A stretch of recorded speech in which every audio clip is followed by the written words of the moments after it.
दुई सप्ताह भितर राज्य में लागू हेब आयुष्मान भारत स्वास्थ्य बीमा। सत्यभामापुर ओडिशा दिवस कार्यक्रम में मुख्यमंत्री यह घोषणा करिसेंति। राज्यर 3,52 लाख लोक यार सुफल पाइबे बोली से सूचना देइसेंति।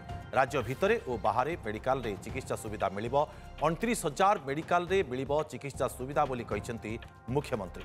तेज जो भाव में सूचना रही 2 सप्ताह भितर राज्य में लागू हेब आयुष्मान भारत स्वास्थ्य बीमा। सत्यभामापुर ओडिशा दिवस कार्यक्रम में मुख्यमंत्री यह घोषणा करिसेंति। राज्यर 3,52 लाख लोक यार सुफल पाइबे बोली से सूचना देइसेंति। राज्य भितर और बाहर मेडिकल रे चिकित्सा सुविधा मिलिबो। 29,000 मेडिकल रे मिलिबो चिकित्सा सुविधा बोली कहिसेंति मुख्यमंत्री।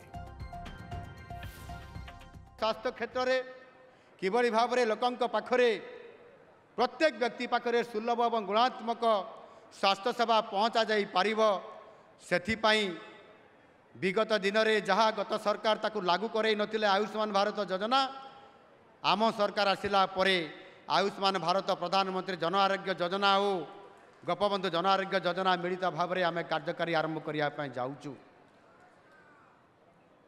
यही किछि आउ मात्र गोटे 2 सप्ताह भितर ये कार्यक्रम आरंभ होगापी जाऊँगी। अर्थात जो आयुष्मान कार्ड बा हेल्थ कार्ड कह जाऊँगी ताकू समस्तंकर पाखरे पहुँचाई दिज्व आउ ताकू कार्यकारी कराजिवो।